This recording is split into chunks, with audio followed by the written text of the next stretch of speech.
Heat 1A run yesterday. Jimmy King had lane 1. Greg Hoff and the Zenetics in lane 2. George Stratton was in lane 3 in the Appian Geronimo. Then Mike Hansen, Mark Tate in the Freddy's Club, and Dr. Ken Muscatel outside in lane 6. And you see that the last start of George Stratton's life was one of his best. An absolutely perfect beginning for this heat for the Appian Geronimo. Now, as we talked before, and you can see it up high here, a much longer race course, which makes for much more faster speeds and ultimately dangerous situations. But George Stratton able to take command of this race at that time at the very beginning. You see Mike Hansen in the white boat right beside him there, and Mark Tate on the left side of your picture in the Freddy's Club. Those three boats, a very close race here on the first lap of Heat 1A.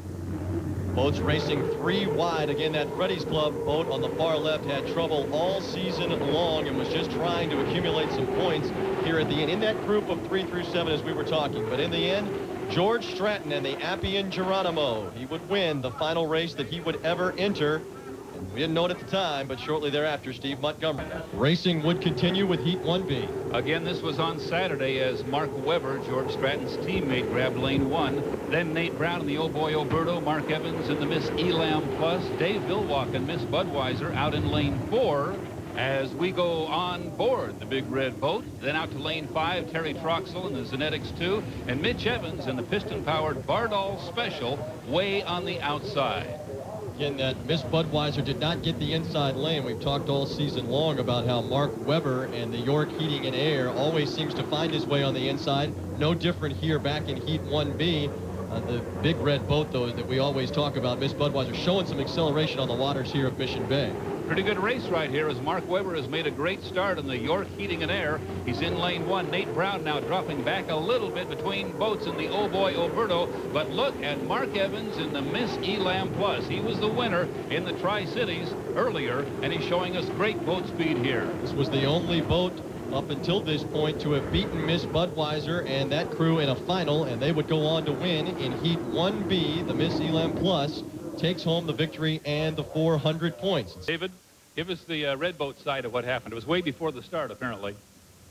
Oh, I don't know. It was just all white to me, so hard telling. Did you get in a rooster tail before the start? Oh, several of them, so who knows. The green boat was moving around some, and, you know, I don't know what happened up there. And then Evans had to move, and shoot, I don't know. It was all white water to me. They line up with Dr. Ken Muscatel in lane 1. Then Mike Hansen, Miss Sun Harbor Mortgage in lane 2. Jimmy King, Mark Tate in the Freddy's Club. Nate Brown in the Oh Boy Oberto. Mark Webber, George Stratton's teammate, gave up his usual inside start. His plan was to run way outside, run a memorial lap for his fallen teammate, and then return to the pits. And that's the reason you see the yellow boat way outside, TJ. We never see him out that far.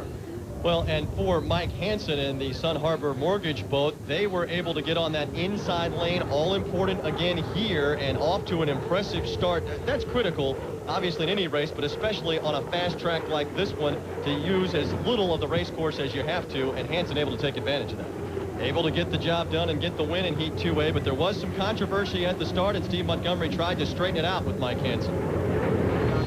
I can draw a picture. Okay.